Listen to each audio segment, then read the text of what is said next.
Hey guys, ఈ video వచ్చేసరికైతే మనకి mango pickle ఎలా పెట్టాలి అని. సో ఇదైతే మేము విజయవాడ కేఆర్ మార్కెట్లో అయితే తీసుకున్నామండి. ఇక్కడ చూస్తున్నారు కదా, ఇలాగ కాయలు లెక్కన అమ్ముతారు. సో చిన్న రసం వచ్చేసరికి అప్పుడు ₹10 అలా తీసుకున్నారు. ఇంకా కాయ ఒకటి కొట్టడానికి అయితే ₹5 తీసుకున్నారు. చిన్న కాయ ఏమో ₹10, మళ్ళీ కొట్టినందుకు ₹5 అంట. సో చిన్న రసాలు అయితే కొంచెం మంచిగా ఉంటుంది పిక్కలకని చెప్పి మేము అవి తీసుకున్నాం. ఇవి వచ్చేసరికి ఒక 30 కాయలు మొత్తం. సో 300 ప్లస్ ఇది కొట్టినందుకు ఒక 150. ఇంకా అలాగే మనకి కారం వచ్చేసరికి బళ్ళారి కారం అని ఉంటుంది. అదైతే ఆల్మోస్ట్ కేజీ 800 అలా ఉంటుందండి. సో 30 కాయలకి వచ్చేసరికి 1 కేజీ కారము, 2 కేజీలు ఉప్పు, అలాగే శనగ నూనె అయితే మంచిగా ఉంటుంది పికిల్స్కి. 2 కేజీలు శనగ నూనె, ఇంకా మెంతి పిండి, ఆవాల పిండి, అలాగే మనకి చిన్న వెల్లుల్లి ఉంటాయి కదా, చిన్న వెల్లుల్లి. సో అవి అయితే ముందు ఉండాలి. చిన్న పసుపు కూడా ఉండాలి కొంచెం. సో ఫస్ట్ ఏంటంటే మనం ఇలాగా కట్ చేసిన కాయలన్నింటినీ ఫస్ట్ క్లీన్ చేసి తర్వాత కడిగి కట్ చేస్తారు. సో కట్ చేసిన కాయల మీద ఆ పొట్టు అదంతా తీసుకొని ఇలాగ ఒక గిన్నెలో వేసుకోవాలి. సో కొన్ని కాయలు గిన్నెలో వేసుకొని ఒక గ్లాస్తో మనకి కొలత కోసం ఒక గ్లాస్లో వచ్చేసరికి ఉప్పు, ఒక గ్లాస్లో కారము, ప్లస్ కొంచెం పసుపు, ఇంకా మనం కొంచెం మెంతి పిండి, ఆవాల పిండి, అలాగే చిన్న వెల్లుల్లి వీటన్నిటిని వేసి తర్వాత మనం కొంచెము నూనె పోసుకొని వాటిని తిప్పాలి. సో ఇప్పుడు మీరు చూస్తున్నారు కదా, మనమైతే మెంతిపిండి, ఆవాల పిండి, వెల్లుల్లి, కారం, ఉప్పు, సో ఇవన్నీ అయితే కొంచెం కొంచెం వేసాం.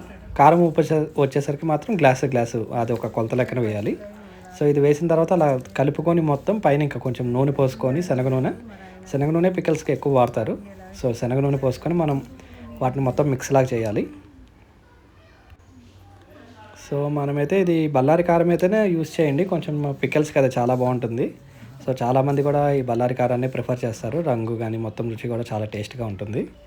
సో ఇలాగ మనం మొత్తం తీసుకున్న తర్వాత వాటిని ఇంకా ఒక గిన్నెలో మళ్ళీ ఎంతవరకు అయితే కలిపామో వాటిని మూవ్ చేసేసి మళ్ళీ సేమ్ ప్రాసెస్ మనకి ఎన్ని కాయలు అయితే ఉన్నాయో, ఎన్ని ముక్కలు అయితే ఉన్నాయో వాటికి సేమ్ ప్రాసెస్ ఇంకా మళ్ళీ చేయాలి. మనకు వచ్చేసరికి 1 గ్లాసు ఉప్పు, 1 గ్లాస్ కారం వేస్తున్నాం కదా. సో 1 కేజీ ఉప్పుకి 1 కేజీ కారానికి 2 కేజీలు ఉప్పు అయితే పడుతుంది. సో మెంతిపిండి, ఆవాల పిండి కూడా కొంచెం మన చేతికి పిడికిలంతా వేసుకోండి. మరి తర్వాత మీరు కలుపుకున్న కొంచెం ఆవాలు, మెంతులు చూసుకోండి, మరీ ఎక్కువ వేసుకోకుండా. సో ఇలా వేసుకొని ఇంకా ప్రతిదీ అలా కలుపుకొని మనము పక్కన తీసుకోవాలండి.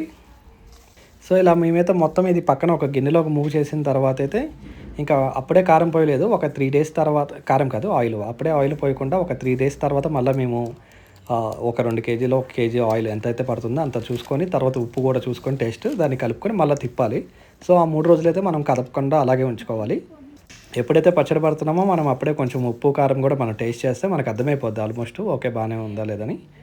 సో 3 రోజుల దాకా దాన్ని ఆ గిన్నెని అలాగే పక్కన పెట్టి తర్వాత మళ్ళీ సరిపడా నూనె పోసుకొని ఇంకా తిప్పుకొని ఇంకా ఫ్రిడ్జ్లో అలా పెట్టుకోవాలండి. That's it. Thank you.